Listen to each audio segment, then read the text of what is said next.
जय हिंद मित्रों, वारंवार अपनी न्यूज़ चैनल ઉપરથી આપણે કહેતા હોય છે કે બાઇકવાળા જે રીતે બાઇક ચલાવે છે તો થોડા કેરફુલ થઈને ચલાવો અને જે રીતે રોજબરોજ જે રીતે એક્સિડન્ટની ઘટનાઓ ઘટે છે બહુ જ દુઃખદ છે. આજે જ એવી એક દુઃખભરી જે વાત છે અને જે એક આ એક્સિડન્ટ થયું છે એ ખરેખર બહુ જ આંખમાંથી પાણી આવી જાય એમ છે અને દરેક વ્યક્તિને રડાવી જાય એવું આ એક્સિડન્ટ થયું છે ભયાનક. તો જસદણના બાખલવડ ગામ નજીક રાત્રે કારે બાઇકને અડફેટે લેતા મામા અને બે માસૂમ ભાણેજના કમકમાટી ભર્યા મોત નીપજ્યા હતા. રાજકોટ ભાવનગર હાઈવે રાત્રે મરણચીસોથી ગુંજી ઉઠ્યો હતો અને આ અકસ્માતમાં મામા અને તેની 4 વર્ષની ભાણેજનું ઘટના સ્થળે જ મોત નીપજ્યું હતું, જ્યારે 8 વર્ષની ભાણેજને માથાના ભાગે ઈજા પહોંચતા તેનું વધુ સારવાર માટે હોસ્પિટલ ખસેડાઈ હતી. જો કે તેણે પણ સવારે દમ તોડી દેતા અર્રાટી મચી ગઈ હતી. તમે દ્રશ્ય જોઈ શકો છો કેવી રીતે આ બાઇક પડી છે, બરાબર, અને કઈ રીતનું આ ભયાનક એક્સિડન્ટ થયું હશે. તો હું તમને જણાવું કે અજયભાઈ સદાસિયા, ઉંમર વર્ષ 30, પોતાની બે ભાણેજ કિંજલ અને માહીને લઈ અને પોતાની બાઇકમાં બેસાડીને બાખલવડ ગામ પાસેથી પસાર થઈ રહ્યા હતા, ત્યારે એક કારે બાઇકને અડફેટે લેતા મામા અને બે ભાણેજને ફંગડાઈને રોડ પર પડ્યા હતા, જેમાં અજયભાઈ અને માહીનું ઘટના સ્થળે જ પાણ પંખેરું ઉડી ગયું હતું, જ્યારે કિંજલને માથાના ભાગે ઈજા થતાં તેને નજીકની હોસ્પિટલમાં ખસેડવા આવી હતી.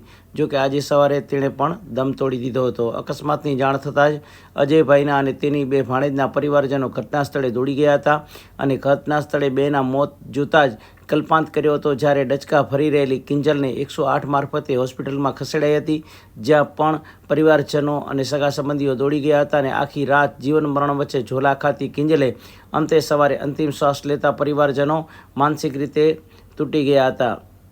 મૃતદેહની પીએમ માટે રાજકોટ ખસેડાયા અને આ ઘટનાની જાણ થતાં જ પોલીસ દોડી ગઈ હતી અને મૃતકો અને મૃતદેહોને પીએમ માટે રાજકોટની સિવિલ હોસ્પિટલમાં ખસેડાયા છે.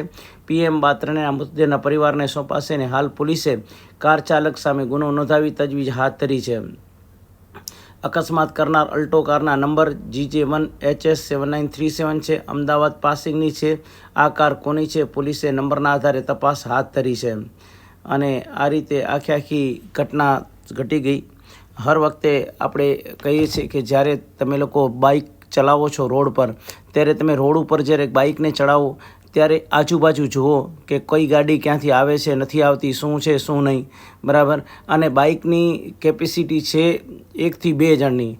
ઓકે, એટલે 1 થી 2 જણા બાઇક ઉપર સવાર થાવ. અને ત્રીજી વસ્તુ એ છે કે બાઇક વધારે પડતી તમે સિટીમાં જેનો ઉપયોગ કરો, સિટી બહાર હાઈવે રોડ ઉપર, જેમ કે તમારે 100 કિલોમીટર 200 કિલોમીટર કે 300 કિલોમીટરનું અંતર કાપવું હોય તો તમે ગાડીમાં જાઓ, અધરવાઇઝ તમે લોકો બસમાં પણ જઈ શકો છો, બરાબર. પરંતુ બાઇકનો ઉપયોગ એટલા બધા કિલોમીટર સુધી ન કરો, કારણ કે અત્યારે વાહનો જે રીતે ઝડપથી ચાલી રહ્યા છે અને ઘણા બધા વાહનો અત્યારે રાતના ડ્રિંક એન્ડ ડ્રાઈવ પણ હોય છે ડ્રાઈવરો, તો એટલા માટે બહુ ખતરનાક છે.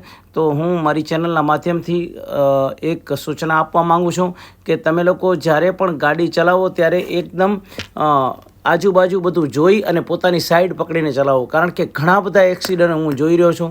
એમાં એવા એક્સિડન્ટ થઈ રહ્યા છે કે આપણને કલ્પના પણ નથી થતી કે આટલું ભયાનક એક્સિડન્ટ થયું કેવી રીતે હશે. હજી હમણાં જ ખાલી 10 દિવસ પહેલાં જ આપણા એક કર્મકાંડી બ્રાહ્મણ એ પણ માંડવી પાસે એક્સપાયર્ડ થઈ ગયા. એક્સિડન્ટમાં એક ડમ્ફર રિટર્ન આવતું હતું, રિવર્સ આવતું હતું, એમાં એમનું એક્સિડન્ટ થયું. એટલે કઈક ઘટનાઓ એવી છે કે કઈ રીતે ઘટી હશે એ આપણે કલ્પના કરવી પણ આપણા માટે બહુ મુશ્કેલ થઈ પડે છે.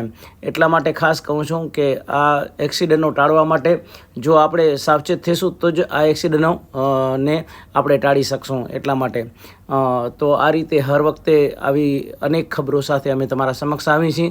તો આ ચેનલ તમને ગમે તો લાઈક, સબસ્ક્રાઈબ અને શેર જરૂર કરશો. અને જે પરિવાર ઉપર આ જે આખું દુઃખ આવ્યું છે એ દુઃખ સહન કરવાની પરમાત્મા એને શક્તિ આપે. જય હિન્દ.